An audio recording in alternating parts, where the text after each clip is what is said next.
ዛሬ በጣም ነው ደስ ያለኝ እዚህ ቦታ በመገኘቴ። ብዙ ነገር ነው የተማርኩት። አንደኛ የአእምሮ ጤና ማለት ከአምስት ሰው ከአንድ ሰው ታማሚ እንደሆነ ሳቅ በጣም ብዙ የአእምሮ ህመምተኛ እኛ አናውቀውም። ሳናውቀው በተለይ የኛ ኮሚኒቲ ኖርማል የሚመስለን ነገር ግን ይስናን ኖርማል እና እንተውና ወደ ከፋ ነገር እየሆነ በዚህ ቅርብ ጊዜ ውስጥ ራሱ ወደ 4 ወጣቶችን አተናል። ስለዚህ ያማጣት እንደ እናት በጣም አሞኛል። በጣም ይህንን ነገር ስሰማም የተገኘሁበት ምክንያት ምንድነው?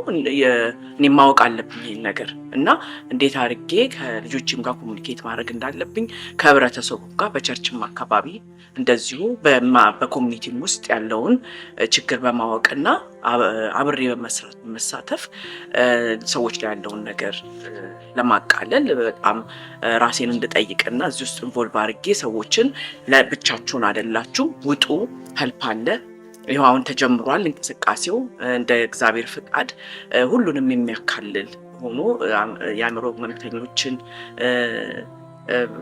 ኢንከሬጅ የምናደርግበትና ብቻችሁን አይደላችሁ ኑ አብረን እናውራ መፍትሄ አለው የምንልበት እንቅስቃሴ ስለተጀመረ እኔም ዛሬ የመጀመሪያው ቀን በመገኘቴ በጣም ደስ ብሎኛል። ብዙ እንሰራለን፣ መቆም አለበት።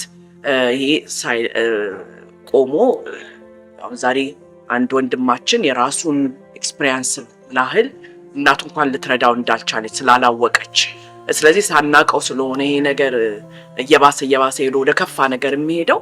ስለዚህ ኑ እንወያይ። የአእምሮ ህመም ማለት ኪውር የሚሆንና አብረን ከተወያየንበት ልንከላከለው የምንችል ስለሆነ ኦልሬዲ ያጣናቸው ልጆች አጥተናል፣ ግን በቃ መቆም አለበት። ኢነፍስ ብለን ሁላችንም ኮሚኒቲውም ህብረተሰቡ ሁሉም ተነስቶ አብረው ለዚህ ነገር መቆም አለብን።